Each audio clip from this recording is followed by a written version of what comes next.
하겠습니다. 의인의 입은 생명샘이라. 오늘은요, 하나님 말씀을 어제 중요하게 읽었던 잠언 9장 10절 말씀을 함께 합독하면서 말씀 강해를 시작하겠습니다. 잠언 9장 10절입니다.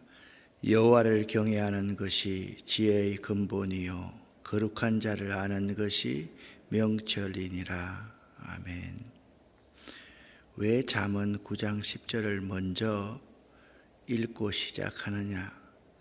잠언 9장까지가 하나의 부분이고 오늘 10장부터 22장 16절까지는 이 잠언의 2부라고 할 수가 있습니다. 여기서는요, 대부분 각 절로 내용이 끝나는 짧은 문장들을 모아놓은 것입니다. 그러니까 이전에 9장까지는요, 하나의 문단이 있었어요. 그런데 여기는 그냥 한 문장으로 거의가 끝나는 잠언을 기록해 놓았다라고 생각하면 되겠습니다. 그리고 이 문장들은요, 거의가 다가 아닙니다. 거의가 대꾸법으로 이루어져 있는데 그 내용은 대부분 의인과 악인, 지혜로운 자와 미련한 자를 대조시켜서 교훈을 주고 있습니다. 그러면 대꾸법이라는 것이 무엇이냐? 비슷하거나 동일한 문장 구조를 짝을 맞추어서 늘어놓는 표현법입니다.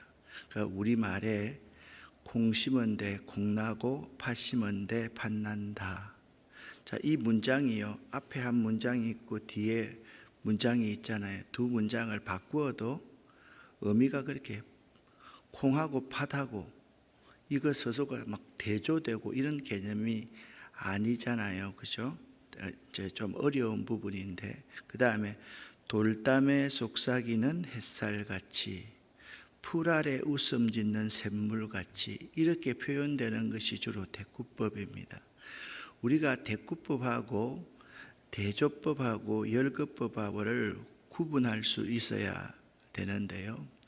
이 대꾸법은요, 성질이나 뜻에 상관없이 다만 가락의 비슷한 점만을 딱 맞추어서 병렬시킨다, 쭉 늘어놓는다 라는 점에서 사물의 상반되는 성질이나 뜻을 맞세우는 대조법과는 차이를 보이고 서로 관련된 내용을 쭉 열거하는 열거법과도 차이를 보인다라는 점을 여러분 생각해야만 됩니다. 국어 시간이 아니기 때문에 이 세 가지를 명확하게 구별해서 제가 잘 가르치지를 못했는데, 읽어가면서 여러분과 제가 대꾸법이 무엇인지, 이제 가락의 비슷한 점만을 짝 맞추어서 늘어놓는 그러한 표현이다라는 점을 여러분 생각해 볼 수 있으면 되겠습니다. 한 절 한 절인데 잠언은 읽는 것이 중요하기 때문에 먼저 1절부터 10절까지를 여러분과 제가 쉬운 성경으로 읽도록 하겠습니다. 솔로몬의 잠언입니다. 지혜로운 아들은 자기 아버지를 기쁘게 하지만 어리석은 아들은 자기 어머니의 근심이다. 부정하게 얻은 소득은 무가치 하지만 의롭게 살면 생명을 구한다. 여호와께서 의로운 사람은 굶주리지 않게 하시지만 악인의 탐욕은 물리치신다. 게으른 손은 가난하게 만들고 부지런한 손은 부유하게 만든다. 여름에 일하는 사람은 지혜롭지만 추수 때에 잠자는 사람은 부끄러움을 당한다. 의인의 머리에는 복이 임하지만 악인의 입에는 난폭한 말이 숨어 있다. 의인을 기억하는 것은 복된 일이지만 악한 사람의 이름은 곧 기억에서 사라진다. 마음이 지혜로운 자는 명령에 순종하지만 미련한 수다쟁이는 망할 뿐이다. 똑바로 걷는 자는 안전하게 걷지만 굽은 길을 걷는 자는 악행이 모두 드러난다. 눈짓하는 사람은 문제를 만들고 미련한 수다쟁이는 망할 것이다. 자, 10절 말씀을 다시 한번 여러분과 제가 공동번역으로 읽어보면 10절의 의미가 깊이 다가옵니다. 같이 읽습니다. 눈을 흘기면 서로 사이가 멀어지고 터놓고 책망하면 화평을 이룬다. 아멘. 그러니까 눈을 흘기면 서로 사이가 벌어진다. 말 안 하고 그냥 자꾸 상대방에 대해서 구박하고 이렇게 하면 사이가 멀어지만 마음을 터놓고 솔직하게 상대에 대해서 말하면 화평을 이룰 수 있다라는 말이죠. 1절부터 10절까지를 쭉 읽어보면서 각 절이 서로 연관되어 있는 것이 아니라 한 절 한 절이 귀한 잠언이다라는 점을 알 수 있을 것입니다. 1절에 보면 아비를 기쁘시게 한 사람, 어머니를 근심하게 하는 사람이 있습니다. 성경에 아비의 기쁨이 된 지혜로운 아들들을 한번 찾아보십시다. 번제할 나무를 지고 아버지께 순종하여 모리아산으로 묵묵히 올라갔던 이삭 같은 사람, 총리가 되어 형들을 위로하고 아비를 걱정했던 요셉 같은 사람, 여호와와 사람에게 은총을 받았던 사무엘 같은 사람, 아몬의 아들로서 8살 때 왕이 되어서 20살 때 온 유다의 우상을 제거해서 나라를 정결케 한 요시아와 같은 사람. 요시아가 죽고 나서 사실상 그 뒤에 5 왕이 있는데 유다가 멸망하지요. 마지막으로 왕의 진미와 포도주로 자신을 더럽히지 아니한 다니엘과 같은 사람은 아비의 기쁨이 되었던 아들입니다. 그런데 어미의 근심이 된 미련한 아들들을 성경에서 살펴보면 에서 헷 족속의 딸들을 아내로 취하고 엘리의 아들들 사무엘과는 전혀 반대되는 행동을 했던 아들들, 압살롬 아버지에게 반란을 일으켜서 아버지의 왕위를 내놓아라 그러고 자기 머리끝에서부터 정수리에서 발끝까지 잘생겼던 인물로 자랑하고 다녔던 사람, 전사에서 아비의 마음을 아프게 했던 사람, 그리고 아도니아 다윗의 말년에 반역한 아들, 그리고 신약성경 누가복음 15장에 나오는 탕자 같은 사람, 이런 사람이 어미의 근심이 된 사람이다. 여러분은 아비의 기쁨이 되는 사람입니까? 아니면 어미의 근심이 되는 사람입니까? 그리고 성경에 보면 불의의 제물로 목숨을 잃은 자들이 있습니다. 아간이라는 사람은 여리고성의 제물을 훔쳐서 숨겨두어서 온 가족이 멸절되었던 사람이지요. 그리고 아합과 이세벨, 나봇의 포도원을 힘으로 빼앗아버린 사람이지요. 이런 사람은요, 참 저주받은 사람입니다. 그리고 엘리사의 사한 게하시, 나아만의 제물을 자기 스승은 취하지 않는데 자기가 대신 취해서 문둥병이 걸렸던 사람이죠.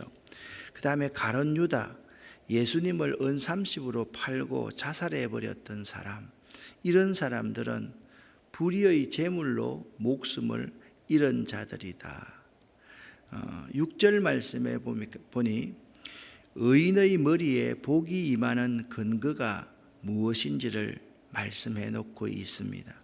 의인의 머리에는 복이 임하는 근거는 이렇습니다. 여호와를 경외하며 여호와의 도를 행하기 때문에 의인의 머리에 복이 임합니다. 의인들은 여호와의 말씀에 주의하고 여호와를 의지하기 때문에 그 머리에 복이 임합니다. 의인들은 주의 모범을 본받아 실천하기에 그 머리에 복이 임합니다. 의인들은 지혜의 길을 쫓아 행하기에 그 머리에 복이 임한다라는 사실을 기억할 수 있기를 바랍니다. 그리고 11절부터 21절을 여러분과 제가 읽겠습니다. 잠언 10장부터 22장을 읽을 때 전체의 맥락을 다 이해할 수가 없습니다. 그 중에 내 마음속에 오는 한두 구절을 딱 붙들고 여러분들이 묵상을 할 수 있어야만 합니다. 함께 읽겠습니다. 착한 사람의 입은 생명의 샘이 되지만 나쁜 사람의 입은 독을 머금는다. 미움은 말썽을 일으키고 사랑은 온갖 허물을 덮어준다. 슬기로운 사람 입에서는 지혜가 나오고 미련한 사람 등에서는 채찍이 떨어진다. 지혜로운 사람은 지식을 소중히 간직하지만 어리석은 사람은 입만 놀리다가 멸망을 불러들인다. 부자의 재산은 그의 요새가 되지만 빈궁한 사람은 가난으로 망한다. 착한 사람은 복된 삶을 상급으로 받지만 나쁜 사람은 죄밖에 받을 것이 없다. 교훈을 지키면 복된 길에 들어서고 꾸지람을 물리치면 길을 잘못 들어선다. 거짓말하는 입에는 미움이 숨어 있다. 험담을 일삼는 사람은 바보다. 말이 많으면 실수하게 마련, 지각 있는 사람은 입에 재갈을 물린다. 착한 사람의 혀가 순언이라면 나쁜 사람의 마음속은 쓰레기통이다. 착한 사람의 입술은 많은 사람을 먹여 살리지만 어리석은 사람은 슬기가 없어 죽는다. 아멘. 특별히 11절부터 쭉 보면 말에 대해서 많이 강조하고 있음을 볼 수가 있습니다. 말이요, 지혜로운 자와 미련한 자를 구별하는 기준이 됩니다.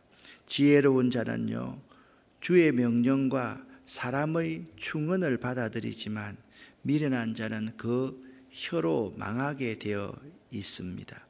의인의 입은 생명샘처럼 지혜를 말하지만 악인의 입은 죽음을 자초합니다. 지혜로운 자는 지식을 간직하나 미련한 자는 짓거리다가 패망을 초래한다라고 13절, 14절에 말씀하고 있습니다. 그리고 입술을 제어하는 자는 지혜로운 자이나 말이 많고 참소하는 자는 미련한 자이다. 의인의 혀는 여러 사람을 교육할 정도로 귀하지만 미련한 자는 지각이 없어서 죽음을 초래합니다. 이처럼 우리가 일상적으로 사용하는 말, 언어가 우리의 삶에 매우 중대한 역할을 합니다. 사람은요, 말을 하지만 말대로 그 인생이 되는 법이다라고 성경은 말하고 있습니다. 하나님께서는 이 세상을요, 빛이 있어라라고 말씀으로 그렇게 창조하셨습니다. 예수님도 이렇게 경고하셨습니다. 내가 너희에게 이르노니 사람이 무슨 무익한 말을 하든지 심판날에 이에 대하여 신문을 받으리니 네 말로 의롭다함을 받고 네 말로 정죄함을 받으리라. 우리가 말하는 것이 매우 중요합니다. 그러므로 믿는 자들은요, 한번 따라합시다. 듣기는 속히 하고 말하기는 더디하며 성내기도 더디하라. 그래서 저는 항상 교인들에게 이 말에 대해서 가르칠 때 741언이라는 말을 많이 가르칩니다. 7번 생각하고 한 번 말하는 성도가 될 수 있어야 된다라는 거죠. 우리 말은 참 중요합니다. 듣기는 속히 하고 말하는 것과 화를 내는 것은 더디할 수 있는 자가 참 지혜로운 자이고, 자꾸 입에서 나온다고 말을 다 뱉는 것이 아니라 적어도 7번을 생각하고, 7이라는 숫자는요, 그냥 하나님 안에서 생각하라는 거예요. 그리고 한번 말할 수 있는, 말 한마디에 천근의 무게가 있는 그러한 사람이 될 수 있어야지, 자꾸 말이 입이 가벼우면 그것 때문에 사람들 사이에 이간질을 하고 또 쑥덕공론을 하고 이렇게 하면 그것이 다른 사람의 영혼을 죽인다. 그리고 연약한 사람을 상처받게 하고 그가 시험에 들게 한다라는 점을 잊지 말아야만 합니다.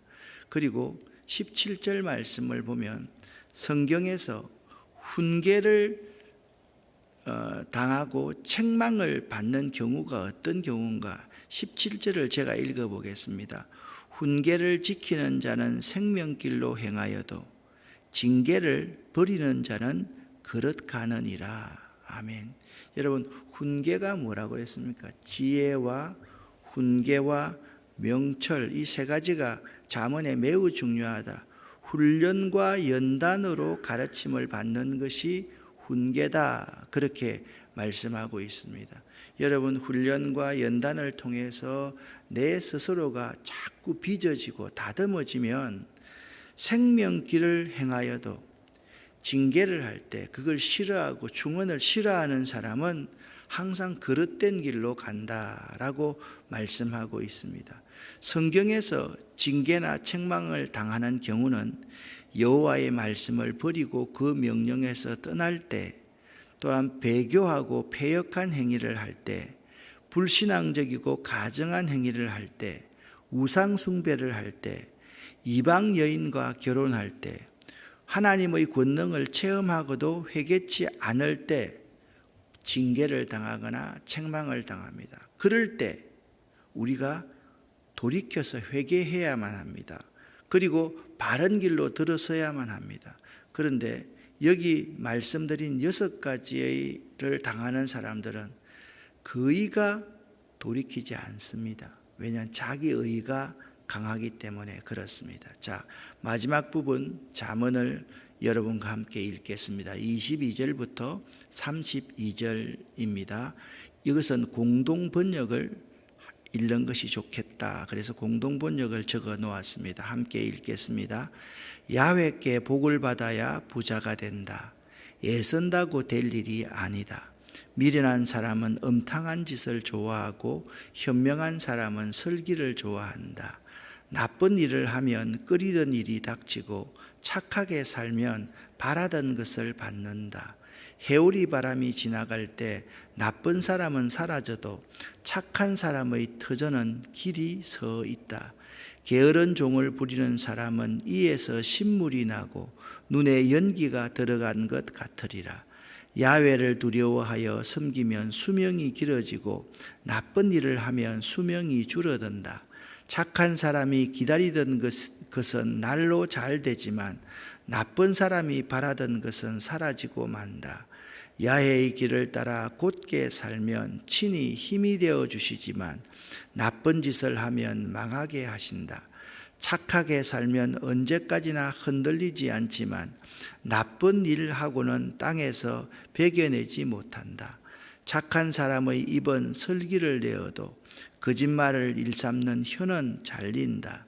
착한 사람 입술은 반가운 말을 뿌리지만 나쁜 사람의 입은 거짓말만 내뱉는다. 아멘. 저는 22절 말씀이 참 마음에 와닿았습니다. 여호와께 복을 받아야 부자가 된다. 애쓴다고 될 일이 아니다 라는 점입니다. 자, 여러분, 이 말씀을요, 새번역과 쉬운 성경과 현대인의 성경을 쭉 한번 기록해 보았습니다. 새번역에는 22절을 주님께서 복을 주셔서 부유하게 되는 것인데, 절대로 복을 주실 때는 근심을 곁들여서 주시지는 않는다라고 말씀하고 있고요. 쉬운 성경에는 여호와의 복으로 부자가 되면 그 재물에는 근심이 따르지 않는다. 현대인의 성경에 보면 여호와께서 복을 주시기 때문에 사람이 부하게 되는 것이지 노력만 한다고 해서 부자가 되는 것은 아니다라고 말씀하고 있습니다. 여기서 이제 3가지 정도로 한번 정리해 볼 수가 있겠습니다.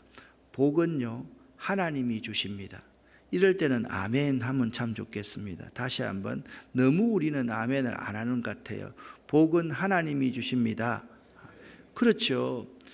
그런데 이 복은요, 절대로 애쓴다고 받을 수 있는 것이 아닙니다. 복이 어떤 자, 악한 자가 복을 받잖아요. 그건 복이 아닙니다. 의인이 복을 받잖아요. 진정한 복입니다. 그걸 어떻게 구분하느냐 하면 복과 재물에 근심이 따르지 않고 반드시 평안, 샬롬이 임한다라는 것입니다.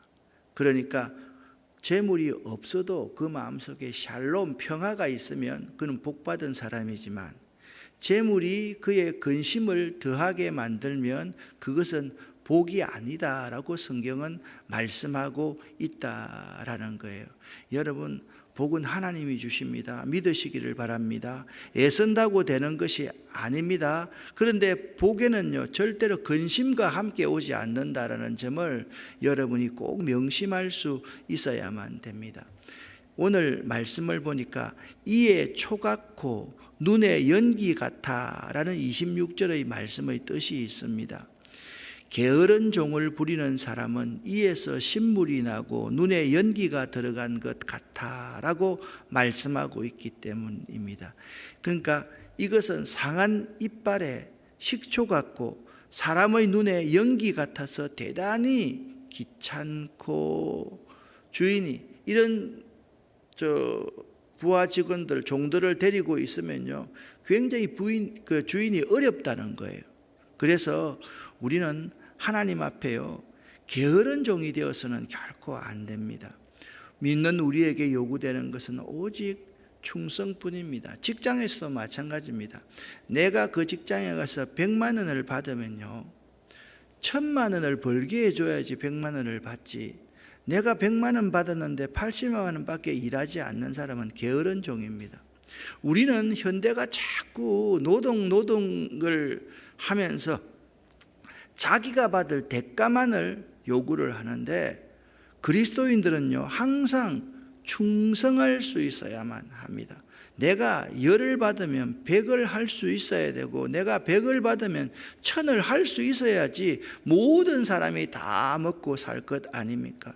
내가 10을 일하고 10을 받는데 8만 일하면 그 사람은요, 악한 사람이라는 점을 잊지 말아야만 됩니다. 충성하면 생명의 면류관을 주지라는 약속의 말씀을 받는다. 자, 마지막으로 의인과 악인의 삶을 한번 비교해 보시기를 바랍니다. 여기서 말하는 의인과 악인의 구별은 하나님을 경외하느냐 그렇지 않느냐의 차이입니다. 조금 시간이 갔지만 늦게 시작했기 때문에 이것만 정리하고 마치십시다. 함께 27절부터 30절을 이제는 쉬운 성경으로 읽겠습니다. 여호와를 경외하면 오래 살지만 악인은 오래 살지 못한다. 의인의 소망은 이루어져 즐거움을 주나 악인의 소망은 끊어진다. 여호와의 가르침은 의인의 피난처가 되지만 악을 행하는 사람에게는 파멸의 원인이 된다. 의인은 결코 뿌리가 뽑히지 않으나 악인은 땅에서 오래 살지 못한다. 아멘. 여러분, 10장부터 22장까지를 읽을 때는 항상 몇 번씩 읽어야 되지, 한 번 읽는다고 의미가 들어오는 것이 아닙니다. 하나님으로부터 어렵다 여김을 받은 성도들은 오직 여호와를 경외하며 그 도를 지키는 삶을 살아야 마땅합니다. 오늘 10장 29절 말씀을 여러분과 함께 읽으면서 말씀을 마치도록 하겠습니다.